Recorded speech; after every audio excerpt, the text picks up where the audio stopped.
بسم اللہ الرحمن الرحیم نحمدہ و نصلی علی رسول الکریم۔ شہید مظلوم حضرت عثمان غنی رضی اللہ عنہ کے حوالے سے ساتواں حصہ آج پڑھیں گے۔ نماز کہاں سے پڑھنا ہے جی؟ پڑھیں گے شہادت عثمان رضی اللہ کا تاریخ منظر۔ شہادت عثمان رضی اللہ عنہ کا تاریخ پس منظر۔ اب ہم شہید مظلوم حضرت عثمان ذو النورین رضی اللہ عنہ کی شہادت کے تاریخ پس منظر اور ان اسباب و علل کا اختصار کے ساتھ جائزہ لیتے ہیں جن کے نتیجے میں یہ سانحہ فاجعہ ظہور پذیر ہوا۔ میں عرض کر چکا ہوں کہ ہر واقعہ کے کچھ اسباب ظاہری ہوتے ہیں اور کچھ باطنی اور مخفی، اور دراصل مؤثر کردار یہ باطنی و مخفی اسباب ہی ادا کرتے ہیں، لیکن چونکہ عام طور پر ظاہری اسباب نظروں کے سامنے ہوتے ہیں لہٰذا ان مخفی اسباب کی طرف توجہ بہت کم مبذول ہوتی ہے بلکہ وہ نظر ہی نہیں آتے۔ آپ طریقے اعتبار سے اس پر غور کیجئے۔ اللہ تعالیٰ نے نبی اکرم صلی اللہ علیہ وسلم کو جب کامیاب فرمایا، آپ صلی اللہ علیہ وسلم کو غلبہ عنایت کیا اور آپ صلی اللہ علیہ وسلم کے مشن هو الذی ارسل رسولہ بالہدی ودین الحق لیظہرہ علی الدین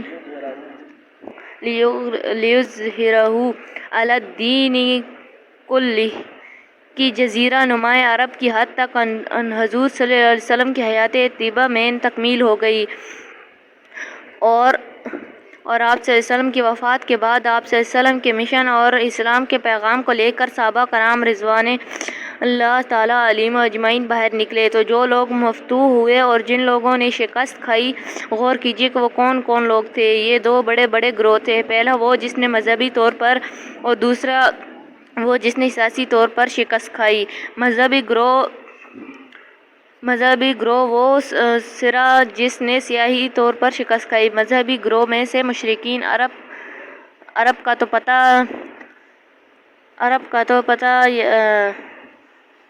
تو تاپا نیچا کر دیا گیا۔ ان کے حق میں تو سورۃ التوبہ کی وہ آیات نازل ہو گئیں کہ ان مشرکوں کو 4 مہینے کی مہلت ہے، اگر اس کے اندر یہ ایمان لے آئیں تو اس سرزمین میں رہ سکتے ہیں، اور مسلمانوں کو حکم دیا گیا کہ اگر یہ مشرکین اس 4 ماہ کی مہلت سے فائدہ نہ اٹھائیں، یعنی نہ ایمان لے آئیں، نہ ترک وطن کریں، تو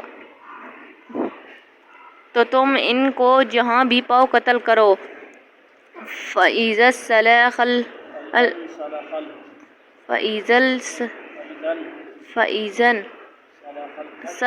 الأشهر الحرم فاقتلوا المشرکین حیث وجدتموہم وخذوہم واحصروہم واقعدوا لہم حدورہم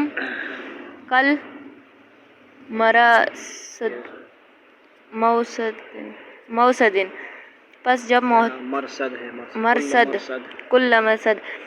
جب محترم مہینے گزر جائیں تو مشرکین کو قتل کرو جہاں پاؤ اور انہیں پکڑو اور گھیرو، اور محرم سفر ربیع الاول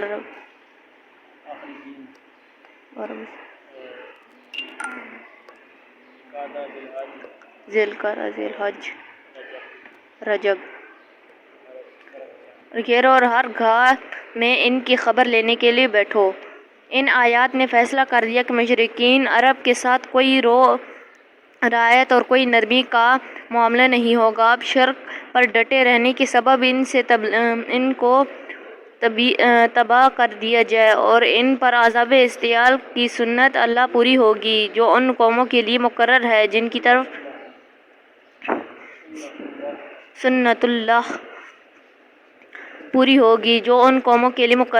کی طرف رسول براہ راست مبعوث کیے جاتے ہیں، اور حضور صلی اللہ علیہ وسلم انہی میں سے اٹھائے گئے تھے، اور حضور صلی اللہ علیہ وسلم کی دعوت کے اولین مخاطب یہی لوگ تھے۔ لیکن یہود و نصارہ کو ایک رخصت دی گئی کہ تم اپنے دین پر قائم رہ سکتے ہو، البتہ تمہیں چھوٹا بن کر اور مغلوب بن کر رہنا ہوگا اور جزیہ ادا کرنا ہوگا۔ قاتلوا الذین لا یؤمنون باللہ ولا بالیوم الآخر ولا یحرمون ما حرم اللہ وحرم اللہ ورسولہ ولا يدينون دین الحق من الذین اوتوا الکتاب حتی یأتوا الجزیۃ عن ید وہم صاغرون۔ جنگ کرو اہل کتاب میں سے ان لوگوں کے خلاف جو اللہ اور روز آخر پر ایمان نہیں لاتے، اور جو کچھ اللہ اور اس کے رسول نے حرام قرار دیا ہے اور اسے حرام نہیں کرتے اور دین حق کو اپنا دین نہیں بناتے۔ ان سے لڑو یہاں تک کہ وہ اپنے ہاتھ سے جزیہ دیں اور چھوٹے ہو کر رہیں۔ یہ رعایت تھی جو اہل کتاب کے ساتھ اسلام نے کی۔ اس رعایت سے اہل کتاب بالخصوص یہود نے غلط فائدہ اٹھایا۔ ان میں جوش انتقام پہلے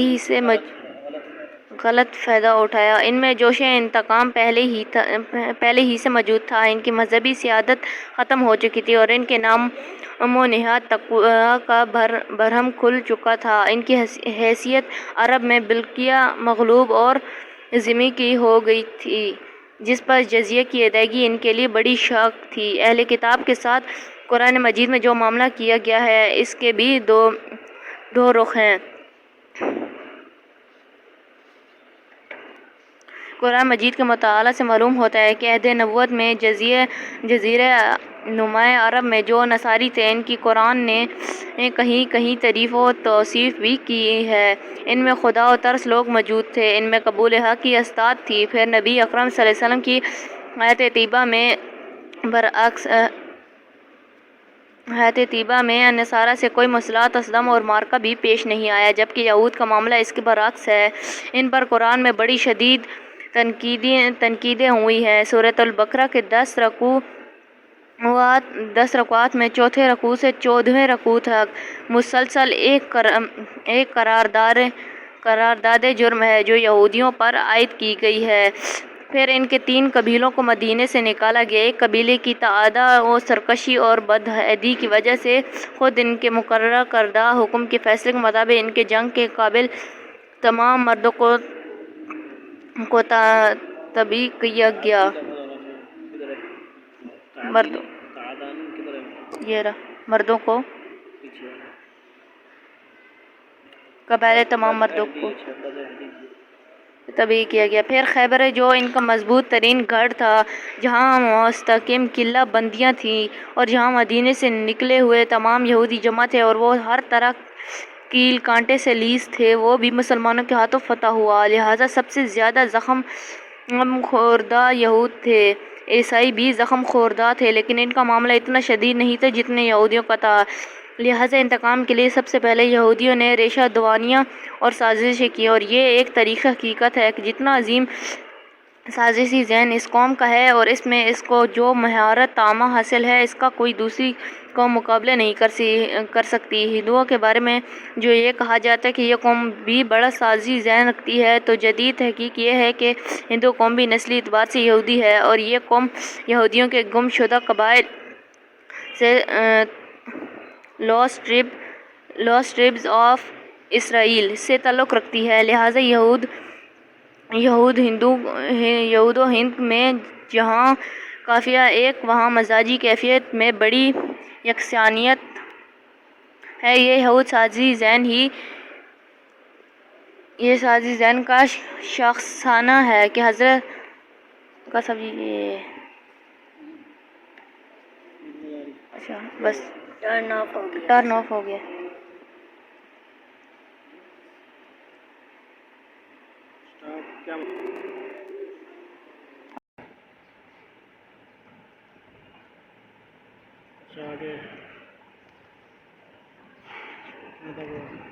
یہاں سے میں پڑھ لیتا ہوں، مجھے یاد ہے۔ یہودی سازشی ذہن کا شناخہ ہے کہ حضرت مسیح علیہ السلام کی دعوت توحید کے چشمہ صافی میں سب سے زیادہ گھٹاؤ نااہریہ ترین شرک شامل کر دیا گیا، اور اسی طرح حضرت عیسیٰ علیہ السلام کی پوری امت کو بدترین شرک میں مبتلا کر دیا گیا، یعنی حضرت مسیح علیہ السلام کو باقاعدہ اللہ کا صلبہ بیٹا قرار دے دیا گیا اور ان کو الوہیت میں شریک ٹھہرایا گیا۔ پھر روح القدس کو، جس سے بعض فرقوں کے نزدیک حضرت جبرائیل علیہ السلام مراد ہیں اور بعض کے نزدیک حضرت مریم اقانیم ثلاثہ میں شامل کر کے اس طرح ثلث کا عقیدہ گھڑا گیا۔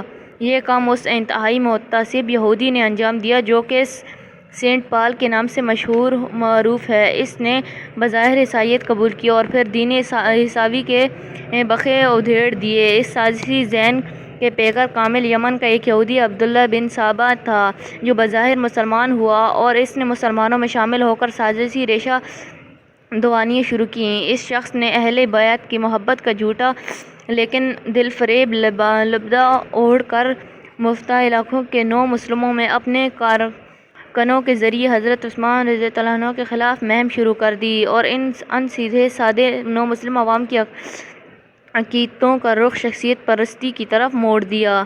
دوسری جانب سیاسی اعتبار دیکھیے، جب اسلام کو عروج حاصل ہوا تو دنیا میں 2 عظیم مملکتیں تھیں۔ ایک سلطنت روما جو 3 براعظموں تک وسیع تھی اور یورپ کے اکثر ممالک، مغربی ایشیا کے چند علاقے اور شمالی افریقہ کے تقریباً تمام ممالک کیسر روم کے زیر نگین یا باج گزار تھے۔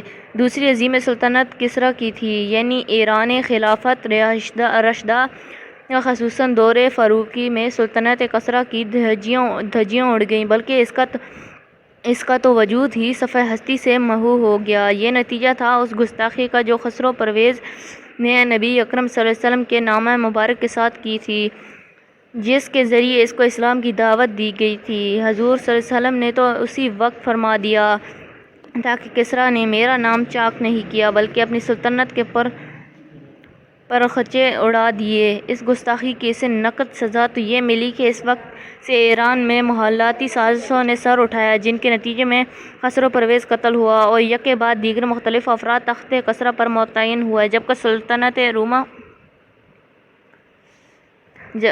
چاک نہیں بلکہ اپنی سلطنت کے پر خرچے اڑا دیے۔ اس گستاخی کے اس نقد سزا مل کے اسی وقت ایران میں محلی سازش سے سر اٹھایا جن کے نتیجے میں خسرو پرویز قتل ہوا، یکے بعد دیگر مخالف افراد تحت کسریٰ پر متعین ہوئے، جبکہ سلطنت روما کی تو صرف ایک ٹانگ ٹوٹی۔ اس کے صرف مغربی ایشیا کے مقبوضات اور شمالی افریقہ میں سے صرف مصر حضرت عمر فاروق رضی اللہ عنہ کے دور میں اسلام کے پرچم تلے آئے۔ یورپ کے جو ممالک کیسر روم کے قبضے میں تھے وہ جوں کے توں باقی رہے اور سلطنت روما کی سطوت کافی بڑی حد تک باقی رہی۔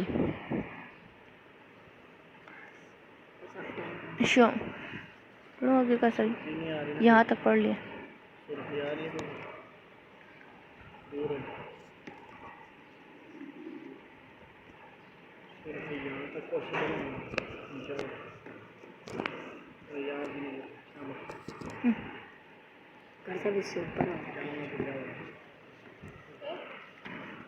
یہاں تک تھا۔ شمالی افریقہ کے دوسرے مقبوضات اور دور عثمانی میں اسلامی عظمت کے زیر نگیں آئے، لیکن جیسا کہ میں نے عرض کیا کہ سلطنت کسریٰ کے دور فاروقی میں دھجیاں اڑ گئیں، اس کا تو وجود ہی باقی نہیں رہا۔ لہٰذا جہاں تک انتقامی جذبات کا معاملہ ہے تو وہ سب سے زیادہ شدید ایرانیوں کے اندر موزن تھے۔ اسی سے آپ یہ سمجھ سکتے ہیں کہ ایرانیوں کو حضرت عمر کے مقبروں کی شیبیں اور تصویریں بطور تقدیس چھپتی اور گھروں میں لگائی جاتی ہیں، اسی طرح اس بدبخت ابو لولو فیروز مجوسی کی قبر کی شیبیں اور تصویریں فروخت ہوتی ہیں، جو حضرت عمر فاروق رضی اللہ عنہ جیسی جلیل القدر شخصیت، خلیفہ راشد اور امیر المومنین کا قاتل تھا۔ اور ستمہ یہ کہ ان کے نیچے یہ عبارت لکھی ہوئی تھی: قبر مبارک حضرت ابو لولو فیروز، انا للہ و انا الیہ راجعون، نعوذ باللہ۔ اس ناہنجار مجوسی کی قبر کی تقدیس اور اس کے نام کی توقیر صرف اس لیے کہ اس نے حضرت عمر فاروق رضی اللہ عنہ کے ہاتھ مبارکہ کا چراغ بجھایا تھا، جو ایران کے حقیقی فتح تھے۔ اب آپ غور کیجئے کہ اسلام کے خلاف 2 طرف سازشیں شروع ہو گئیں، ایک جانب یہودیوں کی طرف سے جو مذہبی سیادت کے لحاظ سے زخم خوردہ تھے، اور دوسری جانب ان مجوسیوں کی طرف سے جو چاہتے بظاہر مسلمان ہو گئے ہوں، لیکن جب سلطنت کسریٰ کے پرخچے اڑ جانے کی وجہ سے کش خوردہ تھے اور آتش انتقام میں جل رہے تھے۔ نتیجتاً مذہبی اعتبار سے انتقام کی سب سے زیادہ شدید جذبات یہودیوں میں تھے اور سیاسی اعتبار سے سب سے زیادہ انتقام کے جذبات ایرانیوں میں تھے۔ یہ دونوں ہی چاہتے تھے کہ اللہ کے دین کی چراغ کو اپنی ریشہ دوانیوں، سازشوں اور افواہوں سے بجھا دیں۔ اسی انتقام کی پہلی کڑی حضرت عمر فاروق رضی اللہ عنہ کی شہادت تھی اور اس کے ذریعے خلافت اسلامی کو بنیاد کرنا مقصود تھا، لیکن اسلام کے دشمنوں کو اپنے اس مقصد میں کامیابی حاصل نہ ہوئی۔ حضرت عثمان رضی اللہ عنہ نے تخت خلافت مطمئن ہونے کے بعد حالات پر پوری طرح قابو پا لیا، بلکہ داغ امن و امان اور اتحاد کے ساتھ تمام شواریں اور بغاوتیں نہ صرف فروغ کر ڈالیں بلکہ فتوحات کا دائرہ وسیع تر ہونے لگا۔ اب تو یہودی سازشیں